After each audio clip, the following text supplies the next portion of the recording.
इसलिए प्रभु ने दिन भी बनाया और रात भी बनाई, और स्वर्ग में कोई भी रात नहीं, इसलिए वहां चुनौती नहीं, बीमारी नहीं, ट्रबल नहीं, पर यहां पे दिन भी है और रात भी है।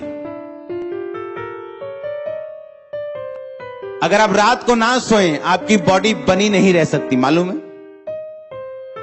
रात को जब आप सोते हैं, आपका दिमाग, उसके सेल जो है बॉडी की रिपेयर करते हैं, आप सुबह उठते हो, फ्रेश होते हो। उसी तरह आत्मिक रीति में भी रात बनाई गई है ताकि आप कमजोर ना रहे, मजबूत हो सके। क्योंकि मुश्किलें, परीक्षाएं, ट्रबल्स आपको गिराने के लिए नहीं, कमजोर करने के लिए नहीं, बल्कि मजबूत करने के लिए। और होली स्पिरिट आपके साथ है अगर आप मजबूत रहना चाहते हैं और आगे बढ़ना चाहते हैं तो। पर उसको क्वेश्चन मत करो, ऐसा क्यों है, वैसा क्यों।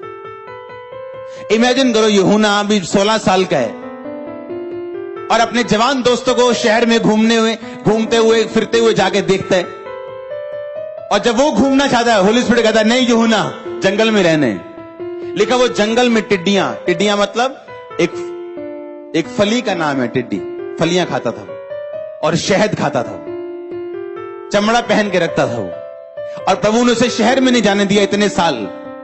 और जब सैमसन पैदा होना था, परमेश्वर ने उसकी मां को बोला था तू अंगूर भी नहीं खाएगी, अंगूर का बीज भी नहीं खाएगी, मदिरा नहीं पिएगी, दाखरस नहीं पिएगी, और जब तेरा बेटा पैदा होगा तो उसके सिर पे छुरा नहीं चलाएगी, ये उसका प्राइस होगा मेरे लिए। क्या प्राइस दिया आपने परमेश्वर को, क्या मूल्य दिया आपने परमेश्वर को। आपसे एक छोटी सी दर्द बर्दाश्त नहीं होती, 10 बातें करते हो आप परमेश्वर को दर्द आने पर। कैसे साबित करोगे परमेश्वर को कि आप हाई लेवल पे, ऊंचे लेवल पे और बड़ी गवाही लेने के लिए तैयार हो। जब होली स्पिरिट आपके अंदर है और आप पवित्रताई में हैं, आपने डेडिकेट कर दिया अपने आप को, तो वो आपकी अगुवाई इस रीति से करेगा जिस रीति से आपका दिमाग कभी भी समझ नहीं सकता। आपको वो अलग करेगा कुछ लोगों से, मिलाएगा कुछ लोगों को, अलग करेगा बहुत सारी चीजों से जिसे आप नहीं समझ सकते, पर मेक श्योर आप पवित्रताई में हो। वो आपको बनाने के लिए होगा, आपको अगले लेवल पे लेके जाने के लिए होगा। आपकी लाइफ को परमेश्वर डे बाय डे बेटर करना चाहता है, ये उसका प्लान है उसके दिमाग में। पर लोग जब, अगर आप डरपोक व्यक्ति हैं तो वो आपको अभी नहीं लेके जाएगा, आपको बाद में लेके जाएगा। आपने एक बिजनेस खोला, आप पवित्रताई में हो, प्रेयर में हो, हां, वो बिजनेस बंद होने लगा, आप डर जाओगे। आप प्रभु से बोलोगे प्रभु नहीं, मेरा बिजनेस बंद नहीं होना चाहिए। लेकिन परमेश्वर नहीं चाहता आप वो बिजनेस करें। थोड़ी देर के लिए प्रभु उसे चलाएगा, लेकिन बाद में उसे फिर बंद करेगा। जब आप समझ जाएंगे कि ये प्रभु की ओर से हो रहे हैं, वो आपको एक ऐसा बिजनेस देगा जो उसकी ओर से होगा। पर आप डरपोक थे, आपने प्रेयर की, परमेश्वर ने आपके प्रेयर को सुना और उसी को आपको देता रहा, उसी से काम चलाता रहा, क्योंकि आपके अंदर वो इतना दलेरी नहीं थी कि प्रभु जो कर रहे हैं वो मुझसे बेटर है। और परमेश्वर इच्छाएं थोपता नहीं, वो इंतजार करेगा आपके इनफ मैच्योरिटी के लिए कि आप इतने मैच्योर हो जाएंगे जब वो आपके जीवन में काम करने लगे, आप समर्पण कर सके। जब बाज उड़ते हैं,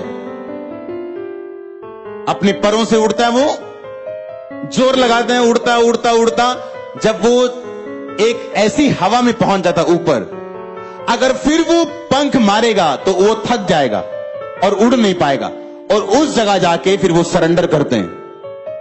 अगर उसने ऊपर भी जाना है, वो अपने परों को इस तरह करता है और ऊपर चला जाता है, नीचे जाना है तो अपने परों को ऐसे करता है और नीचे आता है, टेढ़ा होना है, इधर जाना है, वो समर्पण कर देते हैं।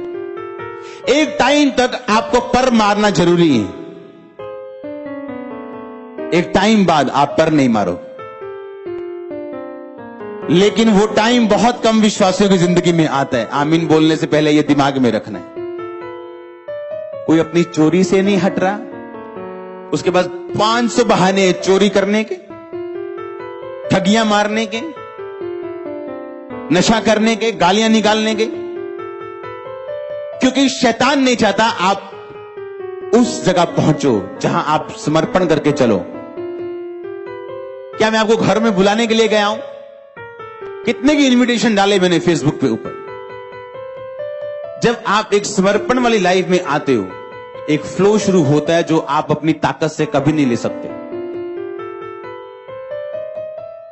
कितने मेरी बात को समझ रहे हैं? आपके पोस्टर्स, आपके फ्लेक्सेस, आपके सीडीज नहीं दे सकती। आप समझ रहे हो कि नहीं? अपने शरीर को जब आप जीत जाते हो, एक टाइम बिता लेते हो, सच्चाई का प्रचार कर लेते हो, उसके बाद आप उस लेवल पे पहुंचते हो।